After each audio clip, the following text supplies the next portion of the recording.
Alright, so it's been quite a while since I talked about Daredevil, but this is a video that I've been thinking about making all year.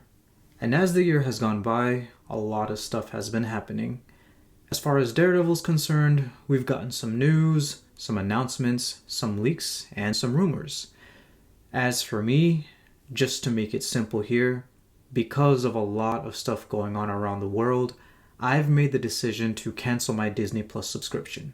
But I did go out and buy the Netflix Daredevil series on Blu-ray. Now, this is unofficial, but it captures the picture quality that was originally on Netflix, where the OG live-action Daredevil show cannot even be found. Now, truth be told, the best picture quality for the Netflix show can still be found on Disney Plus, since these box sets don't come in 4K Blu-ray. Only seasons 1 and 2 were officially released, but physically owning season 3, as far as I know, is only possible through unofficial means. But I think the quality is good enough. There is a YouTube video that compares the picture quality, and if you're interested, you can find it on eBay for around $30. I'll leave a link in the description of the video comparing the Blu-ray to Disney Plus's quality. As for the news, some of it has been good. I made a whole video about the character Brett Mahoney, and Royce Johnson is confirmed to return for season 2. If we're being brutally honest, he should have already been in season 1, but if you want to hear me get fully into that, I'll leave a link to that video in the description below. Better late than never. We also now know that Kristen Ritter will be returning as Jessica Jones in season 2. Now that's got a lot of people excited, but honestly, Royce Johnson as Brett Mahoney returning is more exciting for me because that was more of an unknown reality, whereas I kind of expected the rest of the Netflix superheroes slowly returning to the fold since Daredevil has already been back. At the time of this video, we even got a leak of Jessica Jones in the trailer. Now, as far as rumors go, the one that sticks out in my head right now is one that also comes from set leak photos, which is that Daredevil will be teaming up with Bullseye to take Kingpin down. Now, that might sound exciting to some of you in the fan base, but it actually doesn't get me hyped. Like, at all. And that's what this video is going to be about. The first time I talked about Daredevil Born Again after the show came out, I said that I loved it, and I thought it was great. I was wrong. I was lying to myself. The truth is, the show is very much a mixed bag. It's probably the worst season of Daredevil, probably even worse than season 2 due to the inconsistencies within itself and to patch up with the first 3 seasons. Daredevil Born Again was so bad, so insulting to the original show, that it ruins the ending of the previous show. This video is of course going to be timestamped of the several different points that I am going to talk about, but I'll just tell you the 2 main points here and now about how Daredevil Born Again ruined the Netflix original show. The worst offense is how Vanessa flipped the narrative of Ray Nadeem's death, and the second is that Bullseye sucks. Not as a fictional character, but as a fictional person. Ray Nadeem was a main character in pretty much all of season 3. He was in every single episode, and Jay Ali was paid like he was part of the main cast. He was a brown character, which did not matter at all, and I really appreciate the colorblind casting. That's actually going to be relevant later as a talking point in another video I'm going to do specifically dedicated to this character.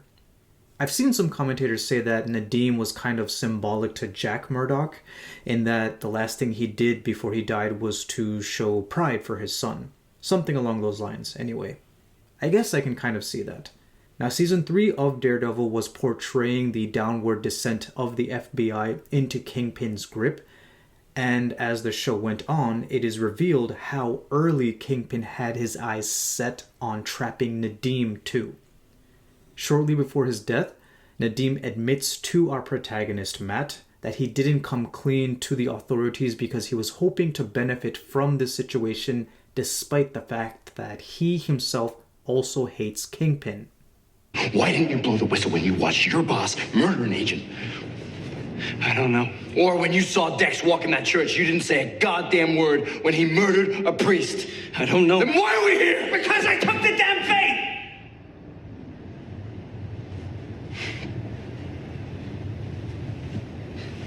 Because I didn't want my son to see him as just an average federal employee.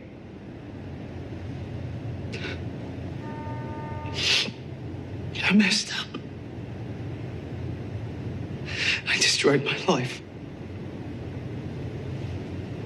My family's life. Once it's revealed to him that his own boss, Tammy Hatley, is corrupted too, he's already in so deep with his life spiraling out of control. But he eventually has a change of heart when he has a chance to save Karen's life, which he does by trusting Brett Mahoney. That's another lack of a character that ruins the show, but again, there's a separate video for him. Now, after the incident with Bullseye in the church and the death of Father Lantom, Nadeem agrees to work with Nelson and Murdoch, even if it means jail time, as Blake Towers sees that to be unavoidable. Nadeem accepts this as his fate, and so he's attacked on his way to the courtroom to testify. Matt is able to protect him, but his testimony doesn't mean squat anyway because the jury is compromised. As a side note, that was a serious buzzkill, and I got some feelings about how that went down in season 3, but still, I'm just trying to stick to the subject, which is that Nadeem died for nothing. So anyway, later that night, Bullseye comes and puts the final nail in the coffin, and Nadeem is dead. Yes, he knew this was coming, and that's what the dying declaration was for. And now we've come to why I'm making this video.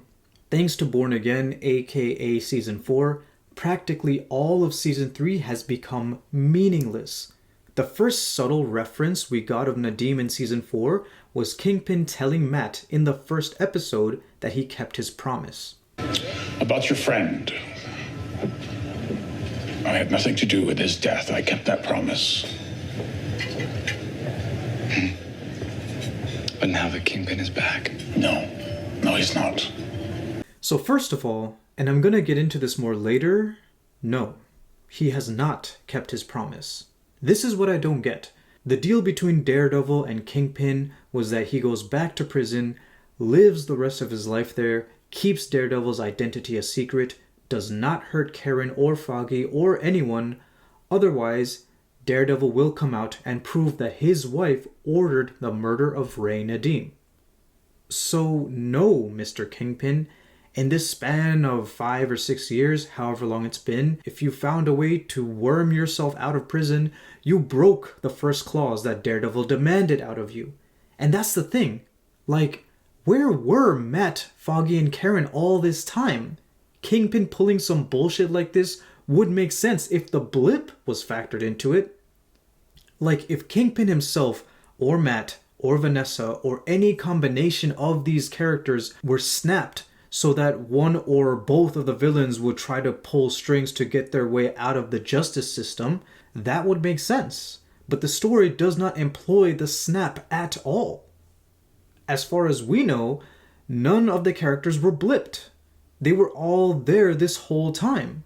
So again, why wasn't Matt, Karen, and Foggy enraged at Kingpin getting out of prison for a second time? Anyway, up until the finale, I thought that was all that we were gonna get. But then Vanessa directly references Nadeem in a flashback in the season finale. The whole FBI corruption scandal agent Nadeem all that.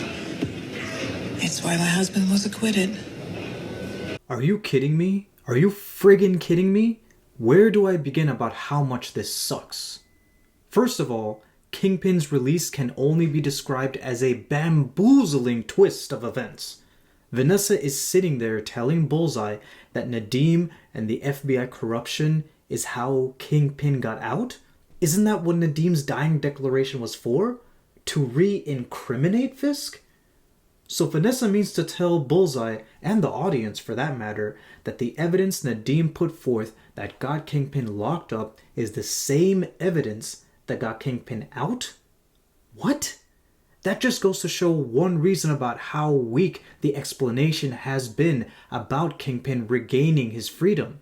Because right now, this is what it seems like went down at Kingpin's sentencing, based on Vanessa's one line of explaining the gap between Season 3 to Born Again. Wilson Fisk, you go into prison for corrupting the FBI. Your Honor, I should be released from custody. And why the hell should we exonerate a 2 times convicted felon? because the FBI is corrupted. Oh, okay. You're released from custody. Like what? Obviously, this also means Nadeem just died in vain, and I'll elaborate. But moving on from that, think about season 3 as a whole. From the beginning to the end, all the way up until Daredevil's triumphant moment of defeating Kingpin for a second time, then jump to season 4. How is a viewer supposed to feel like there is a direct connection? Now, I know that with the MCU, you always have to watch other projects to be in the know about several characters. Like, for example, there are a whole 6 real-life years in between Doctor Strange's 2 movies. However, in order to get the full picture of his ongoing character arc in this franchise, there are a whole bunch of movies and even some TV shows in between that you have to also at least know about to understand what's going to happen in his second movie coming after his first movie. But I've done that in Kingpin's case. I watched all of Hawkeye, which was Kingpin's next appearance after Daredevil Season 3, but there was absolutely no explanation about how he is free. I also understand that Kingpin's appearance was already with the creative intention of soft rebooting Daredevil and not connecting it to the Netflix show, but that's in the past. As of now, Netflix MCU is acknowledged as canon, even though it always was canon, and I'm going to get into that later too. In fact, Echo was the first MCU project that acknowledged the Netflix MCU's series events. So there again was an opportunity to explain how exactly Kingpin was free, but they didn't do it. This brings up another reason why the explanation about Kingpin regaining his freedom is weak. Was he blipped or was he not blipped? During one of the therapy scenes in season 4, Vanessa complained about Kingpin being gone. I was lonely. I missed Wilson. Then he returns, and I really don't know how I feel about that. Now, at first, I interpreted that as him being blipped, but then later, as I understand it, if he appeared in a flashback scene during the blip in Echo, then that means he wasn't blipped either. As I said earlier, the snap wasn't really a factor at all in the Daredevil corner of the Marvel Cinematic Universe. So moving back to Born Again, is Vanessa's explanation about the FBI corruption, that one line, really all we are going to get for Kingpin getting released? If that's the case, again, how the hell was Matt not enraged about it? If this wasn't going to be explained in any other movie or TV show, like how I was explaining as an example you'd have to do so for Doctor Strange, then it's Born Again's responsibility to properly and fully explain the events between seasons 3 and 4. You might argue that even if the Netflix show never got cancelled, Kingpin was never gonna just stay in prison. Yes, of course. Obviously, he would play the system by some technicality and find his way out. But that's just the thing. We saw him get arrested in the first season, climb to power in the second season, and then finally get released, albeit under house arrest, in the third season. The point being, his release from prison was built up throughout the show, and it was something that the main characters were visibly very pissed off about. It wasn't something that just happened all of a sudden without showing our heroes' reactions to it, but that is pretty much what we got going into Born Again. No proper explanation for how Kingpin got out of prison or how he's eligible to run for mayor. Why the hell would people vote for this guy? Comparisons to real-life analogies won't work here because even though Trump is a convicted felon, he never actually went to prison for it, unlike Wilson Fisk, who in this series was incarcerated twice. This whole branding of dangerous masked vigilantes didn't make sense to me either, because we are now in phase 5 of the Marvel Cinematic Universe. So many important events have taken place throughout this fictional timeline that it just doesn't even make sense for people to distrust vigilantes at large, given the fact that superheroes both with and without masks saved the universe. This is public knowledge in the MCU.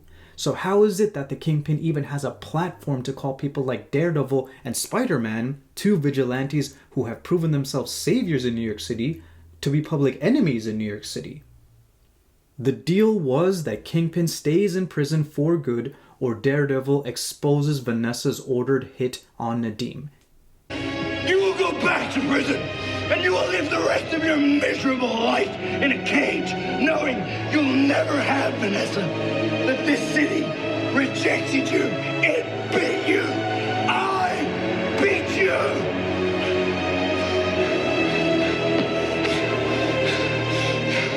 You keep my secret, and you won't harm Karen Page or fucking Nelson or anyone else.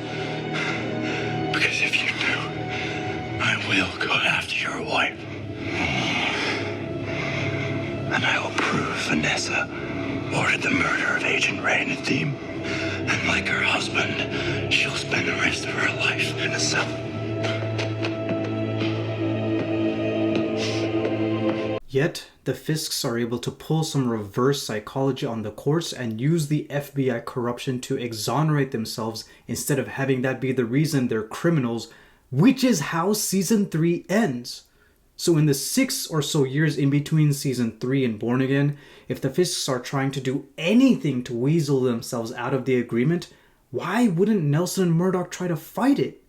Why wouldn't they do every single thing possible within their legal and superhero power to make sure that Kingpin stays his ass in prison? Why wouldn't they be enraged hearing that the Kingpin is out again? They were all stressing over it throughout Season 2 and into Season 3 when it first became a reality. And this is also the ride Vanessa uses to get Bullseye released from prison rehab, which the fact that he's in rehab instead of jail is something else I'm going to get into.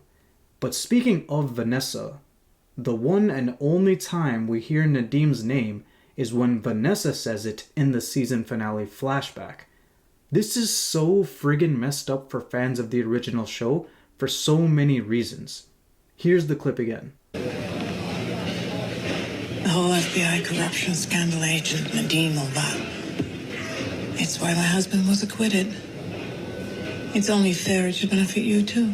Besides Nadeem's meaningless death, the one shout out we get to Nadeem is from the person who ordered his assassination in the first place.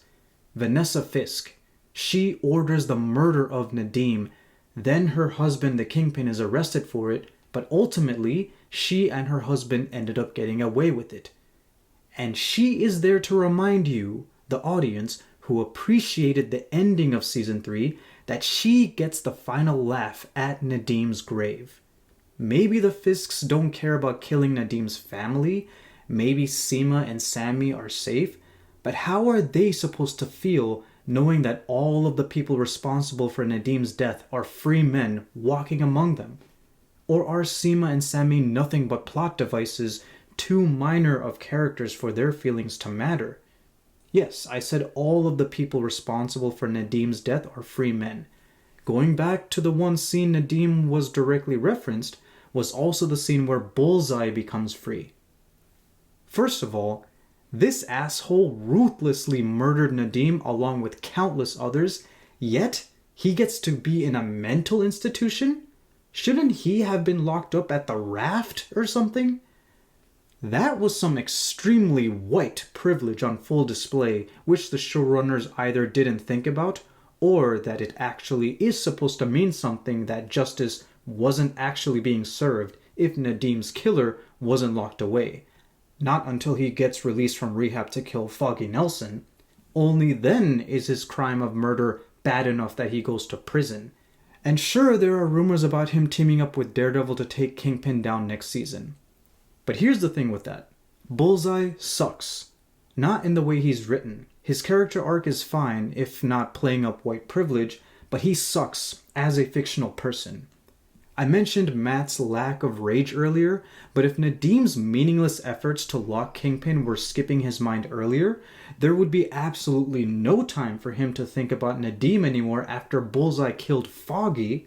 That's all Matt will be fixated on since it's the most painful loss he's suffered personally since his own dad's passing, let alone Father Lantom's passing, who, by the way, is another victim of Bullseye's.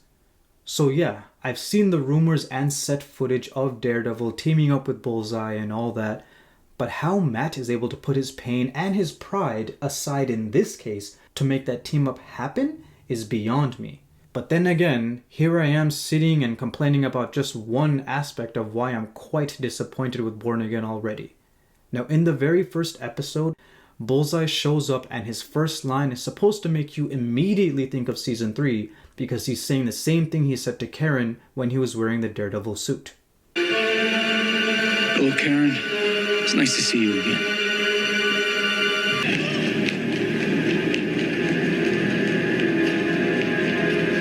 Hello, Karen. Hello, Karen. And then he proceeds to kill a bunch of innocent people, all to get to Foggy, but this wasn't his first round of killing a bunch of innocent people. Need I remind you that he brutally murdered his baseball coach as a child? Friggin' psycho. But I guess because of his white privilege, he gets a pass for it and starts therapy. Typical excuse for white psychos, mental health issues, so just make him see a shrink. But then as an adult, he becomes a stalker. Julie deserved better, but this video is not to talk about her. But the last thing we get about Julie is Bullseye driving around with her dead body like a maniac. So getting back to Bullseye, this psycho mercilessly killed a bunch of people at the Daily Bulletin the same night he had that standoff with Matt. It's emphatically implied that he killed Esther Falb, who is the original owner of A Rabbit in a Snowstorm. Then he kills a couple of innocent bystanders who sees his face in the Daredevil suit after he leaves the church, failing to murder Karen. He spared Tammy Hatley only because he ran out of ammo, but I'm pretty sure the FBI agent he stabbed with all those steak knives probably bled to death too. And you're telling me that after all that kill count, this white boy goes to a mental institution? What? He very clearly knew what he was doing even as a child. He practically says he feels like more his true self when he's released from the shackles of the FBI to commit his ruthless murdering while masquerading as Daredevil. Then fast forward 6 some years later, he attempts a shot at Foggy, kills a bunch of other innocent people right at Josie's before somehow surviving Daredevil tossing him off of the roof. That's another level of what the because Benjamin Poindexter is just a man. His spine may be laced with cognium, but how is that supposed to protect him from a fall of what looks like 30 feet on his front side without any broken bones? But more to my point, now that he's out of rehab and back on the streets and goes on this second killing spree of innocent people, now he's guilty of murder? Now he gets life in prison? Where the hell was the justice for all the rest of the innocent people he killed beforehand? This is why I say Disney was unironically and probably unintentionally portraying white privilege, because that's the only way I can make sense out of this for a lack of an explanation from the ongoing story itself. Anyway, I was expecting a more substantial meeting between Matt and Dex in the prison scene, given the fact that Matt can hear heartbeats to know if people are telling the truth or not. So him saying, I don't trust you for a second, didn't make sense to me at all either. But moving on from this, Dex then gives the audience this big ugly smile and spits a tooth into a cop's eyes with pinpoint accuracy, and then carries on more of his typical behavior by murdering the prison doctor. My God, was I not supposed to care about them? Just because they're no-name minor characters, they're expendable? Hell no. This is evil. Bullseye is evil. It's characters like that who represent us, the average everyday person just doing their jobs, the average everyday person that superheroes in this universe are supposed to protect, the average everyday person who Bullseye will not hesitate to kill without remorse. So long story short, here is the point I'm making with all this. Bullseye is a creepy stalker who killed a bunch of innocent people and seemingly got a slap on the wrist for it, relatively speaking. Bullseye is evil.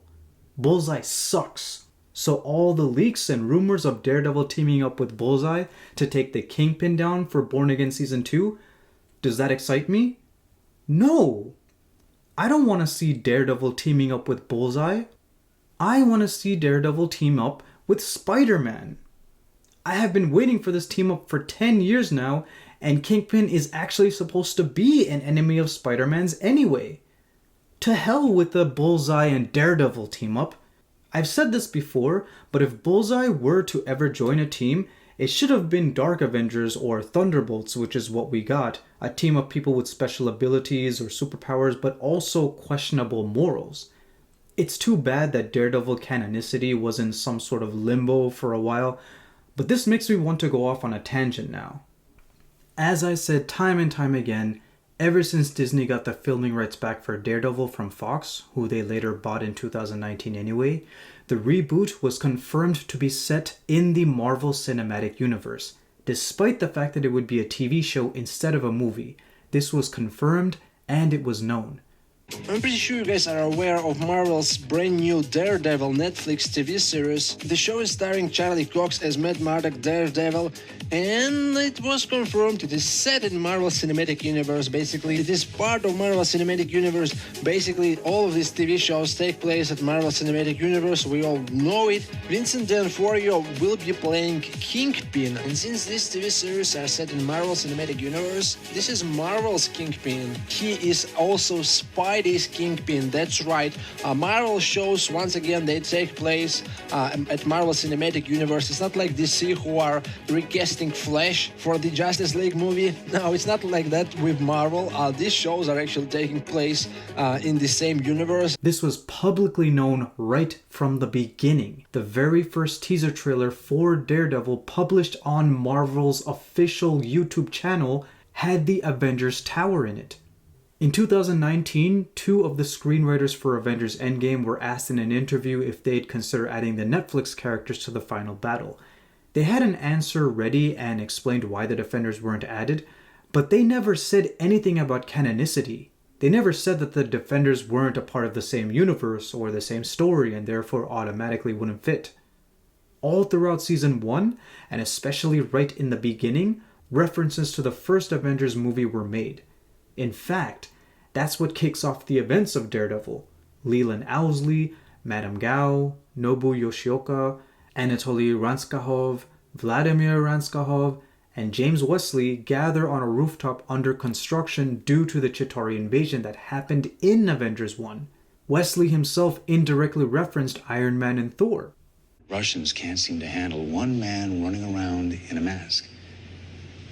I mean, if he had an iron suit or a magic hammer, maybe that would explain why you keep getting your asses handed to you. Now, I think the reason why Wesley referenced them indirectly is just because while the showrunners wanted to consistently establish the Netflix show as part of a bigger shared universe, they didn't want to be overly referential so as to distract from the story they were telling. However, later on in the series, later on in Season 1, Foggy name-dropped Captain America. A friend of yours came to see me the other night. The man in the mask. Terrorist cop killer. Says he was framed. Yeah, I could say I'm Captain America, but doesn't put wings on my head. See? Right there we got a direct reference to the shared continuity between the Netflix show and the movies, both part of the Marvel Cinematic Universe. Then we also got Ben Urich, the reporter, who's got Easter eggs all throughout his office. The Chitauri invasion again, the Battle of Harlem, and in Season 2, Age of Ultron is referenced with a news article about the Sokovia Accords. The list goes on, and this is all just Daredevil. If I started bringing receipts for the other Netflix shows, I'd be talking about this for way longer than I want to. So why am I even talking about this in the first place? It's because that period of time between the Netflix shows getting cancelled and up until the Echo trailer released reconfirming the Netflix shows as canon, there was this weird and stupid detachment of the Netflix sagas from the rest of the Marvel Cinematic Universe. But why? Given the fact that these shows were clearly set in the same universe as the movies, how could anyone possibly make the argument that they aren't canon? You can't use the argument of the multiverse because, first of all, Daredevil Season 1 came out 10 years ago during the Infinity Saga, way before the multiverse was ever discussed often or was even a part of the MCU's ongoing story. And second of all, even if you tried to use the multiverse argument, meaning to say that the Netflix shows take place in a separate timeline from what we now know is called the Sacred Timeline, then what is the difference? Like, the Netflix shows only reference the events of the sacred timeline, so if it is a different universe, then what is different about that universe from the main universe, the sacred one? What is it? The burden is on you, the person claiming the Netflix shows were never in the sacred timeline to begin with. And this insulting insinuation continued on even after Charlie Cox and Vincent D'Onofrio first reappeared as their Marvel characters in 2021 in Spider-Man No Way Home and Hawkeye respectively. Because even then, naysayers would continue to argue that the previous Netflix shows weren't canon. So whether it's a fan or these showrunners like Kevin Feige himself trying to explain that the Netflix shows aren't canon, then in what vacuum did the Netflix shows exist then? It's so stupid that it took a creative overhaul of the Daredevil reboot halfway through production in 2023 that made the likes of Kevin Feige and the rest of the powers that be realize that they were making a terrible mistake, largely ignoring the Netflix original shows and the fan bases that they had. Not just for the actors that portrayed those versions of the characters, but the shows themselves. Let me just quote Colton Ogburn for a second here. What I would have much preferred and what I think would have made for a much better season of television is if they embraced that original series from the jump instead of it feeling like they just shoehorned it in at the last minute. This should have been a continuation from the very beginning. And if they had actually done that, maybe I wouldn't be making this video. I say maybe because to actually pull off what I want, which is justice for Nadeem, there is a bit of original family relationship and character building that the MCU would have to establish to pull off. So enough of this rant. I was gonna include how the MCU could restore justice for Nadeem in this video, but since this ended up being as long as it is, I've decided to make a separate video to follow up from this one. Hopefully the time between the two won't be too far apart, because I have a video about Spider-Man No Way Home that I have been wanting to make for many years. Stay tuned for that one too. And that's pretty much it. If you watched this video all the way to the end, thank you so much for watching. I really appreciate it. Please stay tuned within the next few weeks for a follow-up video about Ray Nadeem. But until then, holla at your boy.